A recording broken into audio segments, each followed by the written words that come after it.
Hello, everyone, and welcome to this edition of Chatting with the Lightkeeper. As always, I am Edward, and you are you. And over the past week, I forget where it was, but somewhere on the Kingtastic social media sites, I think it was Instagram, um, there was a post that was kind of talking about some of the history of this wonderful lifestyle. And we got a few things way off, and it was a lot of misconceptions and all sorts of things like that. And that kind of got me thinking about what the lifestyle was like before we all had computers, the internet, and our smartphones where we can connect via sites like FetLife to social media. And so I went back and I am, if you don't know, I am a history nerd. I love all things historical, not all things, but most things historical. And so I went and I did some researching because I wanted to share with everyone a bit about the lifestyle's history before, the internet came along and really revolutionized our lives and the lifestyle. So this might or might not surprise you, but BDSM was around before the birth of the baby Jesus. Of course, you couldn't, show up with a time machine, if Doc Brown and Marty McFly and the whole Back to the Future crew is, in your neighborhood. You couldn't have gone back to, say, you know, 400 years before the birth of the baby Jesus and found the folks that authored the Karma Sutra and said, hey, this is called BDSM. They wouldn't have recognized it as such. But when you look at that, the Karma Sutra, you do see practices involving, some restraint, maybe a little discipline. Um, so it was existing way back then, which is fascinating, even though it didn't have the title it does now. The human brain already had people that were into it way back then. So it's not a obviously not a very new phenomenon. Roman poetry, has some themes of control, tension, heaving persuasion, desire, some restraint. Once again, it's not full on what we would call, BDSM today, but if you did translate some of it from Latin, the Instagram content police might light up their lights and sirens and put you in shadow band land. Um, and even some of Ovid's work has some sort of BDSM-ish themes in it. Obviously, it's not explicit by today's standards, and it isn't, you know, per se BDSM, but there are some themes there that in it. And once again, this is a few years before the birth of the baby Jesus. So it's kind of interesting.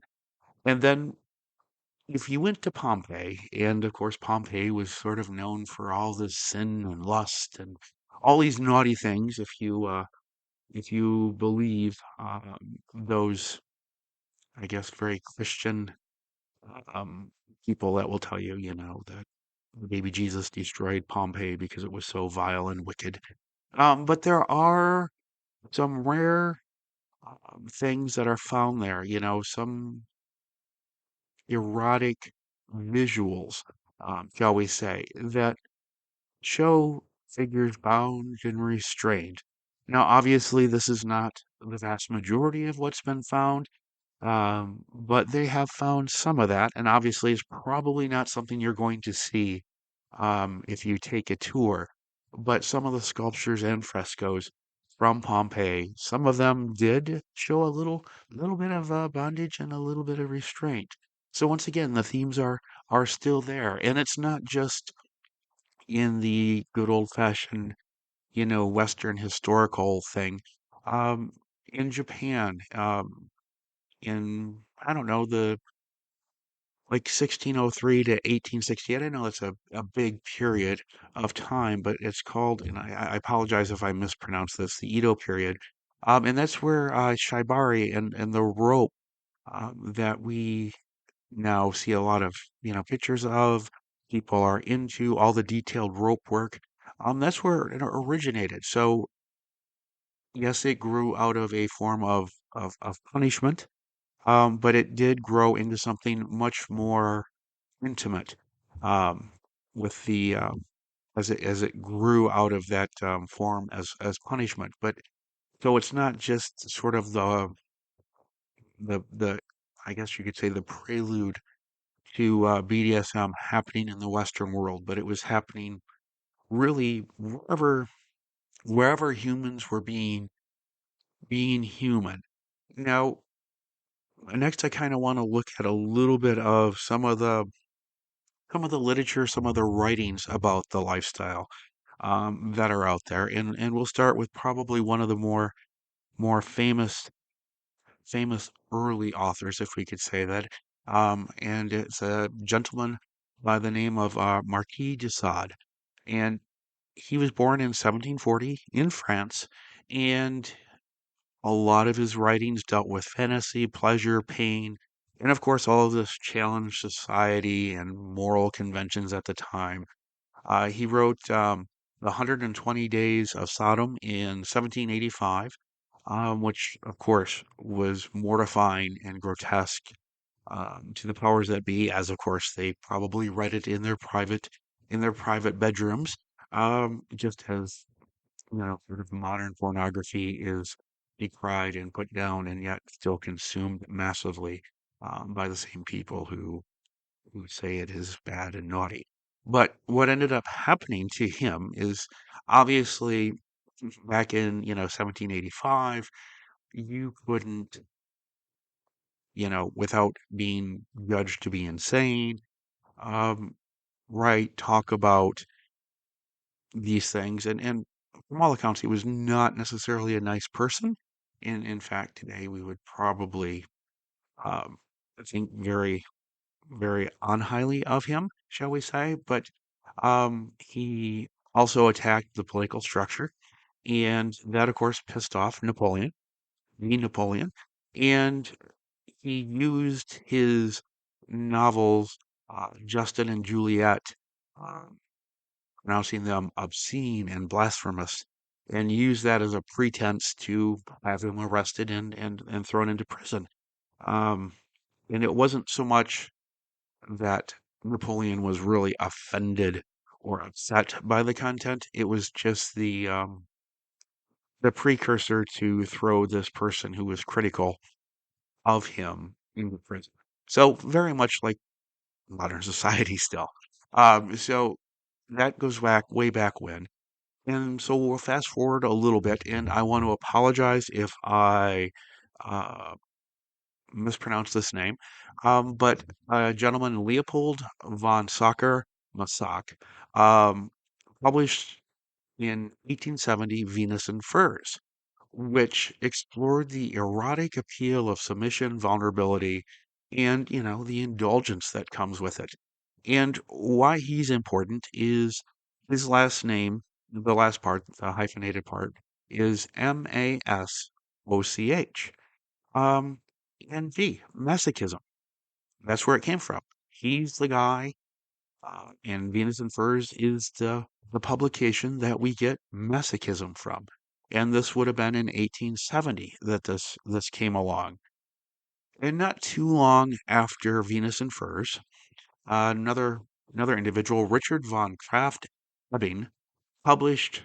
Um, I am not even going to try and pronounce it, but basically documenting sadism and masochism as psychiatric conditions. And it's important that we look at this that, this was in 1886, and we are labeling S&M as being psychotic or a mental health condition. Um, and what made his work, I guess, pioneering, shall we say, is it had detailed case studies of lived erotic experiences. So he took what was happening, even though he believed the people who were engaging in it um, had a mental illness, but he looked at it and documented it. So it's sort of getting a little bit more out there where people are seeing it and reporting on it. And then there is Havelock Ellis, and he published a series of studies called The Psychology of Sex. And these started getting published in 1897, and they were finished with the publications in 1928. And what is important about the Ellis studies is that he it's not necessarily positive for the lifestyle, but for example, S&M became a to them were distinct sexual variations. They weren't criminal. They were part of the natural spectrum of human sexuality. Um, and these studies moved the discussion away from morality and into scientific study, which is very, very important, and also looked at the relationship between pain and pleasure. And what is important to note is that the terminology of the psychology of sex publications was that they were very clinical and were less judgmental than the earlier writers. Now, they would still consider you to be a deviant if this was something that you enjoyed, but the tone at least is starting to change. It's starting to move away from moral judgments and into just looking at it more clinically. So that's an important progression. And it to me shows that, people, even before we would think about really the lifestyle existing, were actively thinking about it. It was a part of people's lives. Granted, it wasn't, it wasn't out there. There wasn't you know, it wasn't FetLife or anything like that. Um, and really, the first non-negative look at BDSM. While it's not positive, it's the first non-negative, and it's really just analytical. Didn't come around until Alfred Kinsey's work started in getting published in 1948, and then it was more statistical. But it was not these people are, you know, have a mental condition. Then the next sort of leap in the publication side of things came in 1954 with the story of O. And if you haven't read it, it's a fascinating read. I remember reading it early in my journey. In some parts of it were very fascinating and erotic and quite sort of the turn on. And other parts of it, like you'd read half a page and you'd be like, oh, that's kind of erotic. And then you'd read the next half of the page and go, ooh, no, ugh, that's yuck. But it was a fascinating read, even all these years later. But that's really where we start to have a novel. There were other books, there are other novels, but this is sort of the first one that gets, I guess we could say, international attention.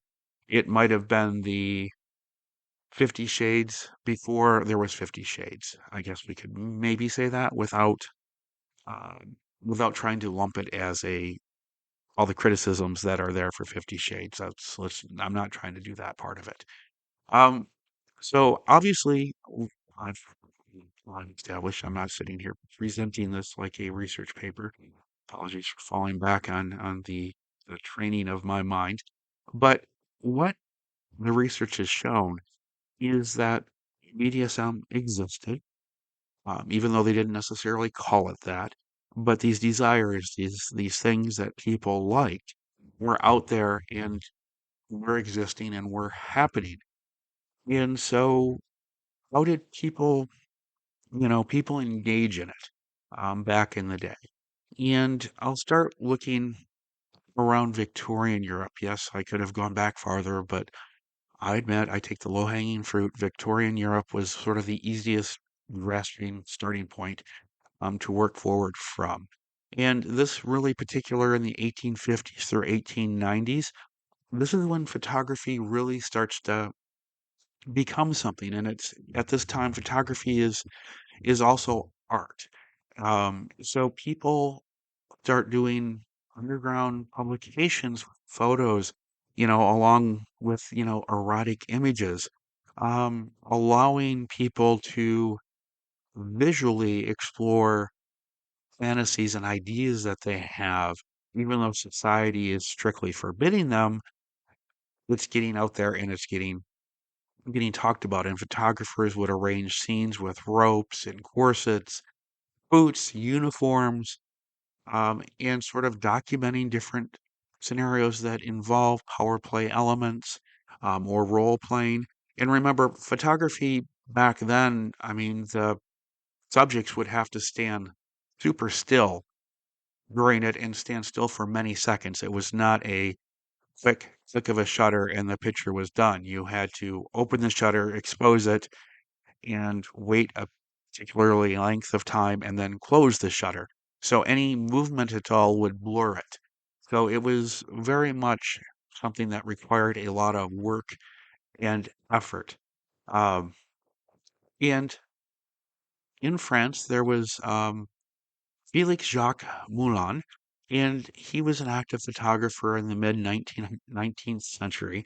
And he actually faced arrest in 1851 for distributing nude photographers or nude photos that were deemed obscene. And of course, this was very naughty in France. And you may hear the last name Moulin. He is not associated with the Moulin Rouge. They just happen to share all the similar last name.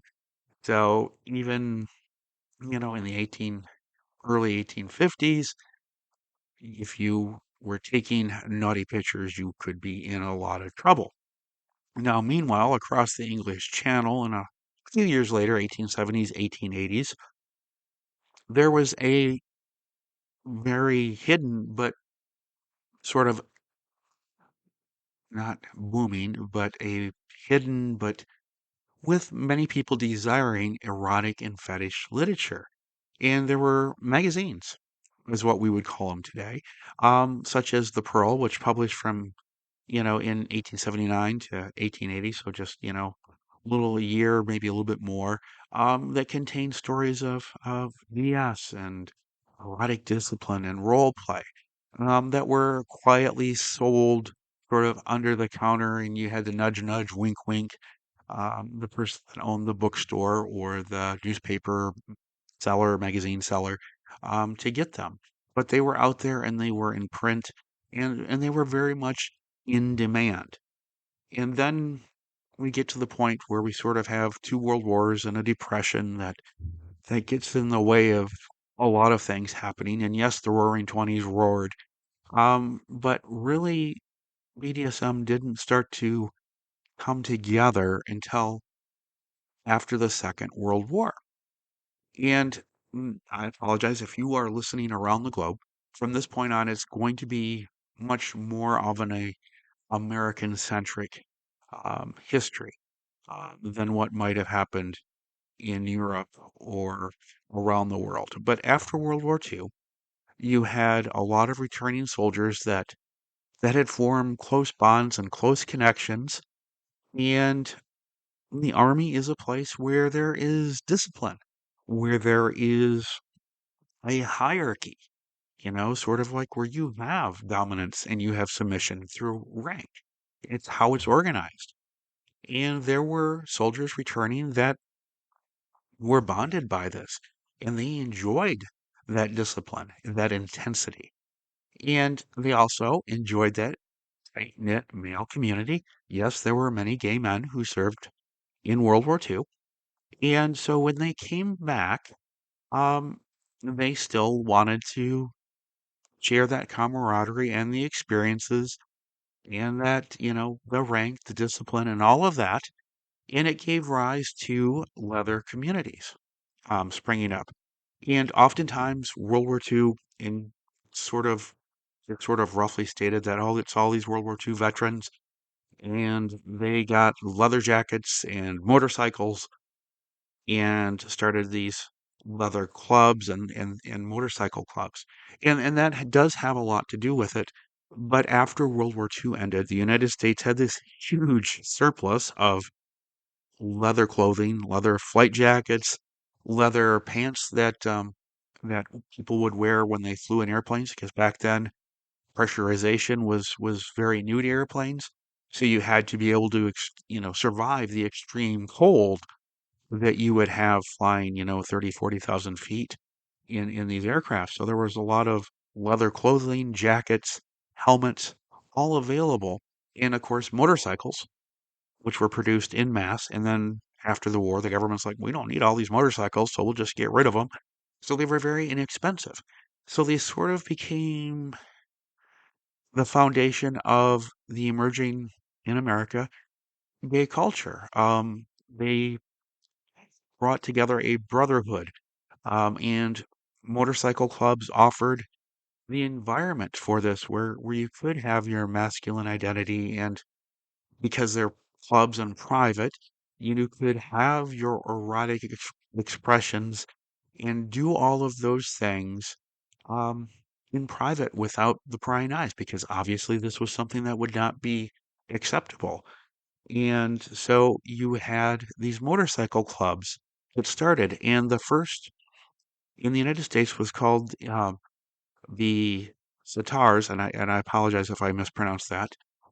They were in Los Angeles, out in California, and they were followed by the Oaks Motorcycle Club, also in LA. And they were safe places where men could explore um, what is now known as BDSM. And you also had, because they wore leather clothing in their motorcycle clubs, leather sort of became part of the look. And there would be leather bars that would pop up. And one of the early ones was called the Toolbox in San Francisco, which provided a gathering space that was safe for those who were in the leather community at the time. And the leather community, you had the attire of the leather gear, uniforms, often established protocols, hierarchies. Uh, you would have mentors, you would have teaching. It was, in many places, very structured, and there would be established expectations. There was consent, there were roles, there were rules in these communities. Many of the things that we now look at as standard or basic parts of BDSM all come from this. And people who today might identify as being old school will often carry many of the values from the leather culture of this era. Now, as things continue to grow, there became more and more sort of formal organizations that sprang up. And oftentimes it was in um, the the gay male or queer female communities where these organizations grew, where minority groups could come together for support.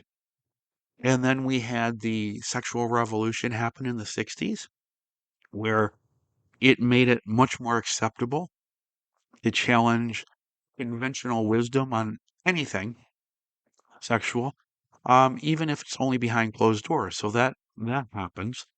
And then in 1971, and I apologize once again if I mispronounced that, but the Eulenspiegel Society was established in New York City, and it was a BDSM education and support group. And that came around in 71. So it was really kind of neat to see that come out of everything that's led forward to it. We now have a dedicated group that wants to promote the education and support the people who are involved in it. Now, how did you communicate? How did you find others when it was very underground, even after the sexual revolution of the 60s? And, there's no internet. So how did you connect with other people? And printed, print media was the way that it happened. In 1975, you see the first magazine dedicated to the sort of BDSM and kink world come out, and then you have others like Drummer, Skin 2, and Bound and Gag, that became magazines that you could find that were, you know, showing what was out there. And yes, you had to go to adult bookstores to find them, but you could find them, or, a friend of a friend would pass them around. And there were also more sort of underground publications.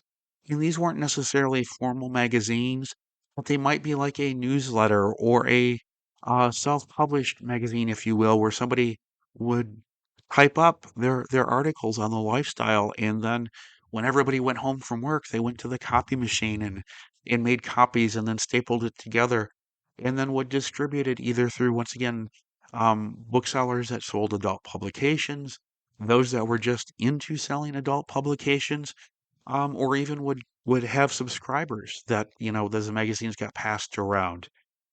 So you'd have this where it started to connect people. And then all of these publications typically had in the back what is called classified ads. And I'm not sure if you know what a classified ad is. Some people may not, because it was sort of a printed version of like Craigslist or the, part of Facebook where you can go and sell things.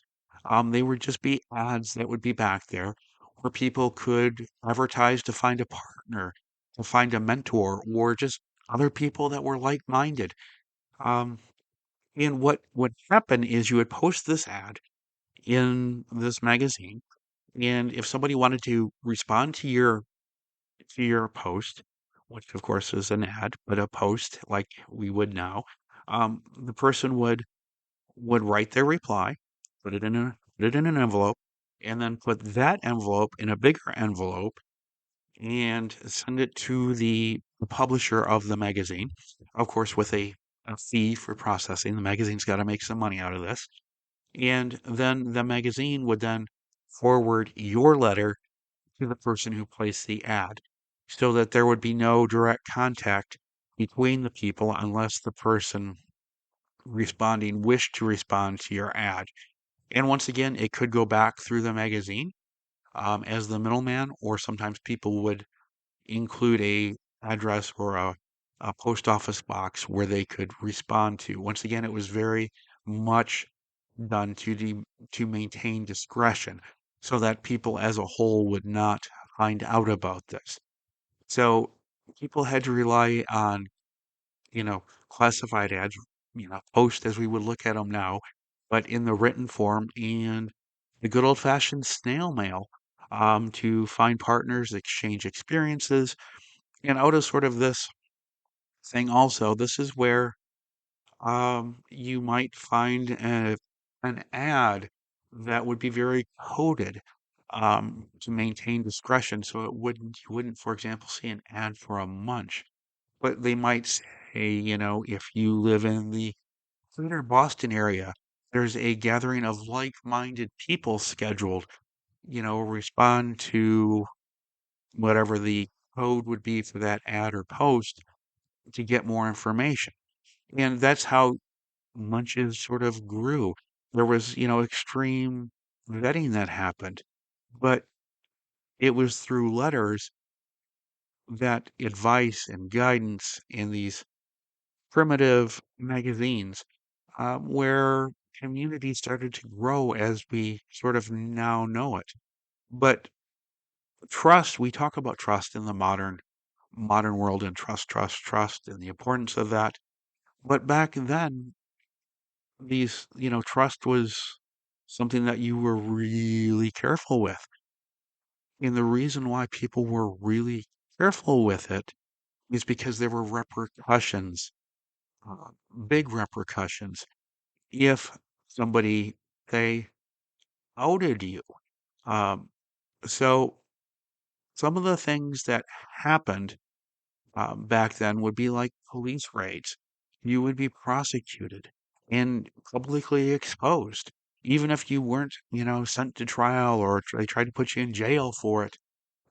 There would be the public exposure that would happen. And of course, that would lead to you losing your job, your social standing. And if the government wanted to, they would they would throw you in prison for it. And as late as 1993, you still see this going on. And this case came from the UK, and they caught people engaging in BDSM. And even though it was consensual, it was happening in private. mm, And I'm not certain on how the law discovered that this was happening, but the takeaway was the government would intervene in private sexual practices regardless of consent.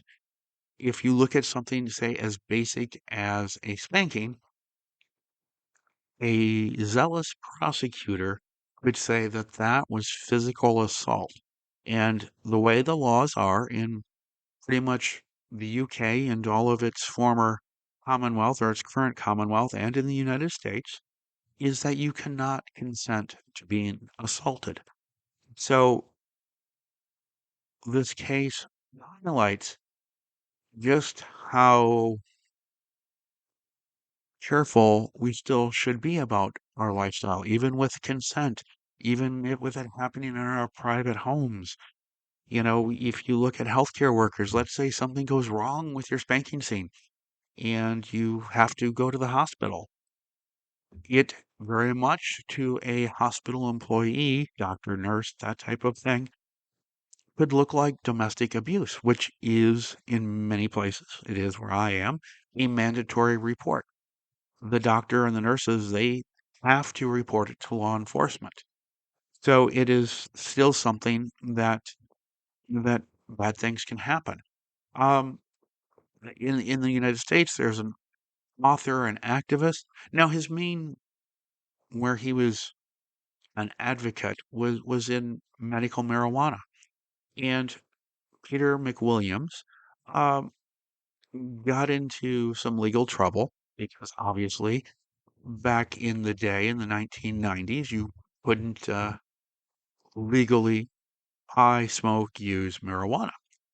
And so he got into legal trouble because of his advocacy for that.